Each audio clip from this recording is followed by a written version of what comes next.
I'm going to present you, I would say, a surgical case. Please, if you can present it was initially sent for video session, but it was accepted by the organizers for the oral presentation, and I thank them for that. It's a long title, meaning that it was also a long and complex surgery, and you will see why. So this is a 40 years old male patient with high myopia and some astigmatism. He received Artisan refractive lens several years ago, 20 years ago almost, and he didn't show up to us anymore because he was very happy until 2019 when he came with decreased vision in OD.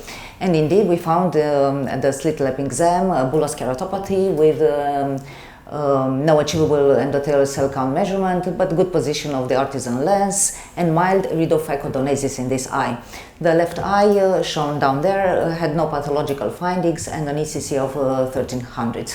We made a decision to perform a combined procedure in posterior lamellar keratoplasty associated with Artisan lens removal and clear lens extraction with PCIOL. But we had some preoperative challenges. Of course, in cases like this, the biometry, it's more difficult to be done. It was impossible to be done with optic biometry. At that time we had only IOL Master 500 and Aladdin. So we did ultrasound biometry, including the B biometry.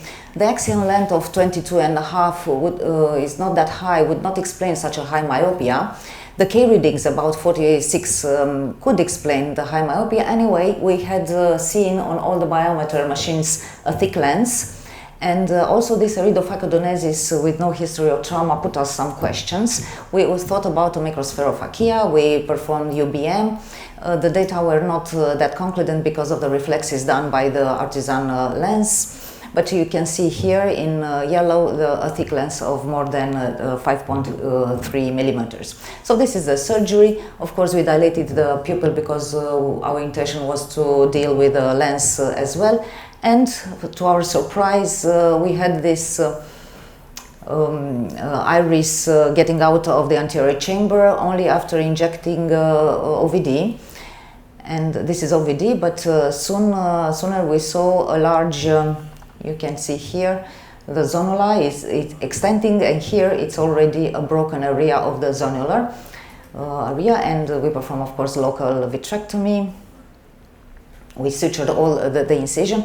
Remember, these eyes have thin sclera, and this patient already had a surgery in this area when we implanted the iris globe 20 years before. And look, during the CCC we had this surprise. Indeed, the zonula is very lax, has shown laxity, is very elongated, difficult to perform the capsulorhexis. We used some hooks on the CCC, continued with the phaco and cortex aspiration.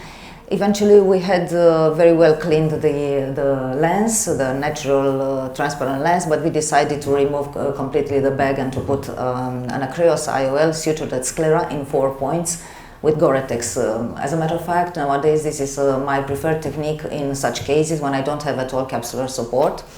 And everything went well. Of course, we needed to suture the sclera and perform the inferior iridectomy, and now we go on with the second step of the surgery, the ultra-thin DSAEK itself. I always use only air in the anterior chamber, never use OVD when I have lamellar procedure, because I need to have a better stability of the graft attached to the stroma. And the lamella was prepared in the OR using microkeratome, and we used the Busin glide, so the UTDSAEK went more or less as a standard procedure.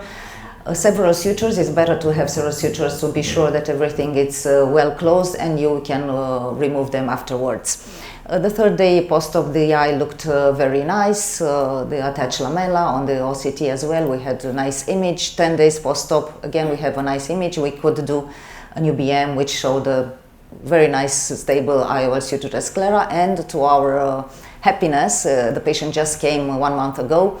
Of course, he comes to us now every 6 months, but he came with 20/20 visual acuity, or less amount of astigmatism, clear cornea, nice graft, good IOP.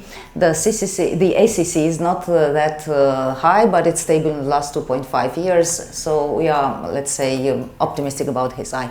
As a conclusion, as we all know, after several years of post-Artisan or artiflex refractive lens implantation, a person which is variable, but most of the, and in our experience we have about 1% implanted patients develop endothelial decompensation. The anterior chamber refractive lens, as the most probable cause of the corneal damage, must be removed. But the patients want to remain emmetropic because they were emmetropic in the last 20 years and they were very happy with that. So they don't like to come again to the -15 or 11 or whatever. So we need to perform also in the same time phakic lens removal, refractive lens exchange, and posterior chamber implantation according to the new biometry. This can be done either in sequential procedure or in combined. We prefer the combined ones because the patients also prefer all in one. And when you deal with zonular disease, you need to adapt the surgery plan like we did in our case. You can choose whatever of the methods or the techniques you are used to and you prefer. As I just showed, we prefer the acrylic lens sutured with Gore-Tex. But in terms of endothelial keratoplasty, UTDSAEK evolves like a standard procedure. DMEK is an option as well, despite this complicated eye, but we all know the higher rate of rebubble needing in DMEK eyes, especially in eyes with deep anterior chamber like this one, in eyes with communication between the anterior and posterior segment, and that's why we prefer to have UTDSAEK. And when you deal with myopic eyes, always check the nature and cause of the myopia, and don't forget to remember the possibility of microspherophakia like we had in this eye. But when you have an excellent graft supplier and a good surgical technique, the results can be very good despite possible and unpleasant surprises. On this occasion, I want to thank to the Veneto Bank in Venice, with which we have a very good collaboration. Thank you.